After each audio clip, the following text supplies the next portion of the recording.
नमस्कार साथियों, आपका स्वागत है आपके अपने YouTube चैनल पर। आज पढ़ेंगे हम राजस्थान के प्रमुख व्यक्तित्व। देखिए, ये एक ऐसा टॉपिक है जिससे RPSC, REET, CET, first grade और सेकंड ग्रेड जैसी परीक्षाओं में सीधे सीधे सवाल उठकर आते हैं।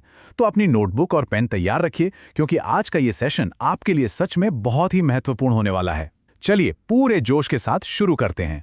तो आज के हमारे एजेंडे में ये 5 मुख्य बिंदु रहेंगे। पहला है योद्धा और रक्षक, दूसरा संत और सुधारक, तीसरा कला और संस्कृति, चौथा साहित्यकार और अंत में हम करेंगे एक क्विक रैपिड रिवीजन। चलिए सबसे पहले शुरुआत करते हैं भाग 1 से, योद्धा और रक्षक जो राजपूताना की ढाल रहे हैं। अब बात करते हैं मारवाड़ के रक्षक वीर दुर्गादास राठौर जी की। इनका जन्म 13 अगस्त 1638 को मारवाड़ के सालवा गांव में हुआ था। ये नाम याद रखिएगा। इन्होंने मुगल सम्राट औरंगजेब से महाराजा अजीत सिंह की रक्षा के लिए अपना पूरा जीवन संघर्ष में लगा दिया। दुर्गादास जी की एक बहुत बड़ी उपलब्धि ये थी कि उन्होंने एक बेहद मजबूत राठौड़ सिसोदिया संघ का निर्माण किया था। परीक्षा की दृष्टि से ये संघ और उनका जन्मस्थान यानी सालवा गांव दोनों ही बहुत महत्वपूर्ण हैं। उनके अदम्य साहस और वीरता के प्रमाण में मारवाड़ में एक उक्ति बहुत प्रसिद्ध है, मायड़ ऐसा पूत जड़ जैसा दुर्गादास। ये कथन कई बार परीक्षा के प्रश्नपत्रों में सीधा सीधा पूछ लिया जाता है, इसलिए इसे अपनी नोटबुक में स्टार मार्क कर लीजिए। अब मैं आपको एक बेहतरीन एग्जाम ट्रिक बताता हूं जो आपको एग्जाम हॉल में कंफ्यूजन से बचाएगी। देखिए, अक्सर स्टूडेंट्स पन्नाधाय और गोराधाय के बीच उलझ जाते हैं। इसे ऐसे समझिए, पन्नाधाय ने अपने पुत्र चंदन का महान बलिदान देकर मेवाड़ में राजकुमार उदय सिंह की जान बचाई थी। वहीं दूसरी ओर वीर गोराधाय ने मारवाड़ में राजकुमार अजीत सिंह को बचाया था। कैसे? गोराधाय ने एक साधारण सफाईकर्मी का वेश धरकर अजीत सिंह को टोकरे में छिपाया और मुकुंदास खींची को सौंप दिया, जो सपेरे के वेश में थे। तो मेवाड़ आए तो पन्नाधाय और मारवाड़ आए तो गोराधाय। ये तुलनात्मक तरीका याद रखने का सबसे आसान और सटीक तरीका है। गोराधाय का त्याग इतना बड़ा था कि मारवाड़ का राष्ट्रीय गीत धूसा उनकी याद में गाया जाता है। और यहाँ जो सबसे इंपॉर्टेंट फैक्ट है वो है उनकी छतरी। जोधपुर में 1711 ईस्वी में गोराधाय की 6 खंभों की छतरी का निर्माण करवाया गया। साथ ही उनके नाम से जोधपुर में गोराधाय बावड़ी भी है। इन बुलेट पॉइंट्स को सीधे याद कर लीजिए, एग्जाम्स में विकल्प यहीं से बनते हैं। आगे बढ़ते हैं भाग 2 की ओर, संत और सुधारक जो समाज के आध्यात्मिक मार्गदर्शक रहे। तेरापंथ संघ के 9वें आचार्य तुलसी जी का जन्म नागौर जिले के लाडनू कस्बे में हुआ था।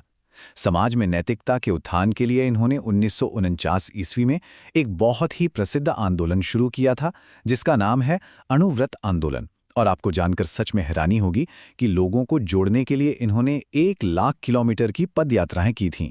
जी हां, 1 लाख किलोमीटर। ये 1949 का वर्ष आपको अच्छे से याद रखना है। आचार्य तुलसी जी का ये संदेश आज के समय में भी उतना ही प्रासंगिक है। इंसान पहले इंसान, फिर हिंदू या मुसलमान। परीक्षा में अक्सर ये कोटेशन देकर पूछा जा सकता है कि ये महान संदेश किस समाज सुधारक का है। तो इस सार्वभौमिक मानवता के संदेश को अपने दिमाग में अच्छे से बैठा लीजिए। समाज सुधार में एक और बहुत बड़ा नाम आता है आचार्य नानेश मुनि का, जिनका जन्म मेवाड़ के दांता गांव में हुआ था। इन्होंने उस समय के अशांत वातावरण को शांत करने के लिए समता दर्शन का संदेश दिया। इनकी सबसे बड़ी उपलब्धि पता है क्या थी? मालवा प्रांत की बलाई जाति के लोगों को मांसाहार जैसी बुरी आदतों से हमेशा के लिए मुक्त कराना। ये उस दौर का एक बहुत बड़ा सामाजिक बदलाव था।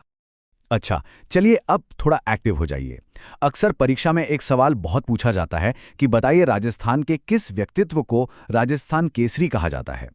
ठीक उसी पैटर्न पर एक और बहुत ही महत्वपूर्ण सवाल है जो आपके सामने है। किस महिला व्यक्तित्व को वागड़ की मीरा के नाम से जाना जाता है? सोचिए इसके बारे में। क्या याद आ रहा है आपको? बिल्कुल सही जवाब है गौरीबाई। डूंगरपुर के नागर ब्राह्मण परिवार में जन्मी कृष्ण भक्त कवयित्री गौरीबाई को ही वागड़ की मीरा कहा जाता है। एक और खास बात नोट कीजिए, डूंगरपुर के महारावल शिव सिंह ने गौरीबाई के लिए 1829 में बालमुकुंद मंदिर का निर्माण करवाया था। ये फैक्ट सीधा सीधा परीक्षाओं में पूछा जाता है, तो इसे भूलना नहीं है। अब आते हैं भाग 3 पर, कला और संस्कृति के हमारे महान निर्माता। जब भी किशनगढ़ चित्रकला शैली की बात आती है, उसे चरम पर पहुंचाने का पूरा श्रेय निहाल चंद को ही जाता है।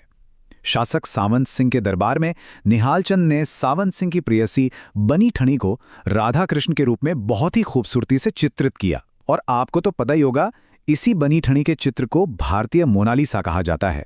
ये राजस्थान आर्ट एंड कल्चर का सबसे हॉट और फेवरेट सवाल है। और जब हस्तकला और लोक संस्कृति की बात हो रही हो, तो इन दो नामों के बिना तो बात पूरी हो ही नहीं सकती। पहले हैं शिल्प गुरु कृपाल सिंह शेखावत, जिनका जन्म सीकर के मऊ ग्राम में हुआ। इन्होंने ब्लू पॉटरी को अंतर्राष्ट्रीय पहचान दिलाई, जिसके लिए इन्हें 1974 में पद्मश्री से सम्मानित किया गया। दूसरे हैं कोमल कोठारी जी, जिन्होंने 1960 में जोधपुर के बोरुंदा कस्बे में रूपायन नामक संस्थान की स्थापना की। ये दोनों साल यानी 1974 और 1960 एकदम आपके टिप्स पर होने चाहिए। हमारा चौथा भाग है राजस्थान के प्रमुख साहित्यकार और उनका साहित्य। पंडित झाबरमल शर्मा, इन्हें पत्रकारिता का भीष्म पितामह कहा जाता है। इनका जन्म जसरापुर में 1880 में हुआ था। इन्होंने कई बहुत ही महत्वपूर्ण पुस्तकों का संपादन किया, जैसे सीकर का इतिहास, खेतड़ी का इतिहास, आदर्श नरेश और हिंदी गीता रहस्य सार। इनकी इन रचनाओं की लिस्ट आपको बहुत अच्छे से याद करनी है, यहाँ से अक्सर मैचिंग वाले सवाल बनते हैं। यहाँ दो और ऐतिहासिक लेखकों की तुलना की गई है, ध्यान दीजिएगा। एक तरफ हैं अकबर के समकालीन दुर्सा आढ़ा, जिन्होंने विरुद्ध छत्री लिखी और उसमें महाराणा प्रताप की देशभक्ति की भावना का यशोगान किया। और दूसरी तरफ हैं बीकानेर के कुड़िया गांव में जन्मे दयाल दास, जिन्होंने बीकानेर रे राठौजानी ख्यात लिखी। दयालदास जी ने राठौड़ों की उत्पत्ति से लेकर महाराजा सरदार सिंह के राज्यारोहण 1851 ईस्वी तक का पूरा विस्तृत इतिहास इस ख्यात में लिखा है। और अब हमारा आखिरी और सबसे महत्वपूर्ण भाग 5, रैपिड रिवीजन, जन्म स्थान का मिलान। ये मिलान वाला टेबल आपकी परीक्षा के प्रश्नों के लिए एकदम रामबाण है। चलिए एक बार फटाफट देखते हैं। पन्ना धाय का जन्म चित्तौड़ के निकट पांडोली गांव में हुआ। वीर दुर्गादास राठौड़ का जन्म मारवाड़ के सालवा गांव में हुआ। ब्लू पॉटरी के जादूगर कृपाल सिंह शेखावत का जन्म सीकर के मऊ ग्राम में हुआ। और पत्रकारिता के भीष्म पितामह झाबरमल शर्मा का जन्म जसरापुर में हुआ। इस स्लाइड का स्क्रीनशॉट ले लीजिए या अच्छे से नोट कर लीजिए, ये एग्जाम के दिन बहुत काम आएगा। तो साथियों, आज हमने जिन महान हस्तियों के बारे में पढ़ा, उन्होंने अपना पूरा जीवन समाज और राज्य के लिए समर्पित कर दिया। जाते जाते इस सवाल पर जरूर विचार कीजिएगा कि पन्ना धाय और दुर्गादास का ये महान बलिदान आपको भविष्य में एक अधिकारी के रूप में जनसेवा के लिए कैसे प्रेरित करेगा। ऐसे बेहतरीन वीडियो के लिए हमारे चैनल को सब्सक्राइब करना न भूलें। चैनल पर पहली बार आए हैं तो सब्सक्राइब करें। धन्यवाद और आपकी आगामी परीक्षाओं के लिए ढेरों शुभकामनाएं।